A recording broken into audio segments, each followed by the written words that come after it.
Welcome to the podcast, where we teach you how to create marketing that pops. Get ready for refreshing conversations with industry experts, trendsetters, and creative minds that'll leave you bubbling with inspiration. Get ready to turn up the volume on your business. Let's get popping.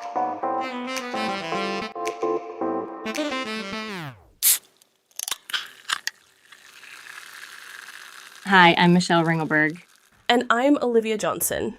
We're your hosts for the Marketing That Pops podcast, where we interview dispensaries and cannabis manufacturing and technology companies for their insights on marketing to consumers in this highly regulated space. Thanks for tuning into this special Best of episode, where we'll take a look back at some of our favorite moments from previous conversations. This episode is brought to you by ThrivePOP, the #1 cannabis marketing agency for B2B and B2C companies. We are a women-led team of strategists, graphic designers, social media specialists, and web developers who work with dispensaries and cannabis service businesses to implement marketing strategies in a regulated industry. ThrivePOP creates unique marketing campaigns to inspire, create, and grow cannabis-focused businesses. To learn more, visit thrivepop.com or book a meeting with a dedicated marketing strategist at thrivepop.com/contact-us. Now let's take a look back at some of our favorite moments from past conversations. I think HVAC plays a major role in sustainability. A lot of facilities that I would either do plan set reviews for, or go into facilities after they were already built. There's not a they're not teaching this in architecture and engineering school, that now you have plants inside, you're adding heat, you have transpiration, all of these different factors where you're basically trying to control a tropical environment indoors. Right. And so when engineers get a hold of these types of things and they haven't designed for it before, because typically in engineering, you're trying to just cut out your solar gains that are, based on the insulative value of your building. Mm-hmm. And so when you add your outside on an inside environment, it's really confusing for engineers to try to overcome that. And they've gotten a lot better in recent years. But in the beginning, the response to that was, okay, just over-engineer it by 30%, or over-engineer it by 50%, mm-hmm. or under-engineer it, because all of these things really add, the price of your cogs will go up if you have an over-engineered facility. You're mm-hmm. then paying 30% higher construction margin on equipment and implementation of that equipment. Mm-hmm. And so good to have, a little bit of respect so that you can account for record highs and record lows as we see with climate change and things like that. Days are getting hotter, winters are getting colder. So you want to account for those things, but not by 30 to 50% overkill on your capacity. I think people don't understand what storytelling is, or they misrepresent what storytelling is. I would agree. I'll give you my definition, right? Like, I'm not saying it's the right definition. I'm just going to say it's my definition. Is people learn in stories. People connect in stories. Mm-hmm. And what you're trying to do in a story is get somebody into the story where they can understand what that person's going through. They can mm-hmm. look at that story and say, hey, maybe that's me. And then you're taking them on that journey. So all stories have kind of like the hero, right? They have the damsel in distress, yep. Right? They have fighting the dragon. They have the twists and turns. I mean, like, look at Shrek. Look at any story. Okay. Yeah. Any successful story has that. So, okay, you're the business, you're the knight, right? Mm-hmm. The client is the damsel in distress. The twists and turns are how you got there. And then slaying the dragons, getting them the transformation that they wanted at the end of it. Right. Mm-hmm. Like, if you're going to break it down, like real simple. That's what you're trying to do. You're trying to get them to, I think the term was like an effigy's journey, or I don't remember what, but you're trying to put them there. You're trying to get them to understand your point of view. And so if mm-hmm. you can bring them to see your point of view and then take them on the journey, right? So mm-hmm. it's all about hooking them in, getting them to see from your perspective. And then really you got to understand what is the journey you're taking them on and where are you trying to go is really important. And then if you understand that and you can successfully take them on that journey, you can get them to where they want to go, whatever that is.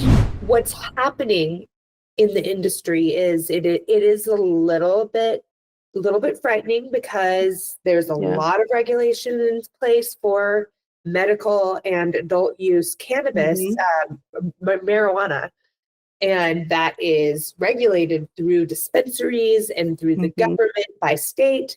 And all of a sudden we're witnessing this Wild West that we don't quite know how to manage yet. So there are always a host of bad actors, and it's not that THCA product being sold online is not going through the same stringent testing that is what happens in a dispensary. Even in dispensaries, in the medical market, there's people who get things through. So, there's bad actors everywhere. So my best advice on that is to make sure that you trust who your sources are. Well, I always think that sales and marketing are like cousins. They're not the same. And there's often there's kind of confusion oftentimes because people think, oh, sales and marketing, because you hear those two terms together a lot. So they think it's the same thing, but it actually isn't. And one of the things I think is a real important distinction is that marketing's job is to build awareness in the marketplace and potentially bring leads in the door. That's marketing's job. Sales job is to take that lead and turn it into a prospect and then eventually a client. It's sales job to close the deal. It's not marketing's. And I think a lot of times there's a misconception well, I spent all this money on marketing and I got all these leads, but none of them closed. Well, what was your sales process? And they're like, what do you mean a sales process? Well, you have to have a sales process. That's not marketing's job. It's not their job necessarily to close the lead. It's great when they do. That's awesome. People see something online and they're like, oh, I'm just going to buy that. And they don't need any interaction. But most of us, that's not how business is done. If you're doing business that way, fantastic. But a lot of times, especially again, in the space that I work with coaches and consultants, and they have to have conversations with clients. And so expecting marketing to do the job of sales is unrealistic. And also expecting sales to do the job of marketing. I have to say to people all the time that want my opinion about marketing, I say, I can give you my opinion, but I'm not a marketing expert. I'm a sales expert.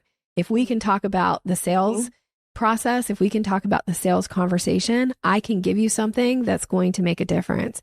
But if you want to know how to optimize your ads, I'm not your gal.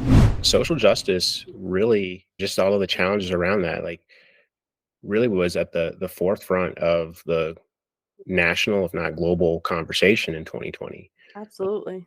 You think about how just the reaction to people after George Floyd was murdered. And then I felt the cannabis industry started to really embrace these ideas around social equity. And it, a lot of companies were saying, yeah, we need to lean in and do our part to contribute to a more fair and inclusive industry. And I felt like where I was sitting at that time, I was in a position where I was lucky enough to work at MJ Biz. I had traveled to multiple countries. I had met every type of stakeholder that was interested in this industry. I knew that so many additional markets were about to open. And I felt like I wanted to do something that could make it easier for people, especially those minority and underrepresented people that wanted to have a chance to start a business, generate some wealth, make sure that I could use my skill set, relationships, and knowledge to make it easier for them to enter the industry, to navigate its challenges, to build relationships with people that I had formed strong bonds with. And that was really the big motivation around it. I felt like so much of the conversations around social equity were policy driven, which is, but I also felt like there was a big gap in educating those prospective social equity license applicants about the realities of starting a business. And I felt if I could solve the problem more from the business, the industry side, then we could help people where policy stopped. Thanks for listening with us today. Stay tuned for the latest in web marketing and design from ThrivePOP. Want to be a pop star? Head over to thrivepop.com/podcast to join our mailing list for episode notifications, sneak peeks, listener feedback, and more.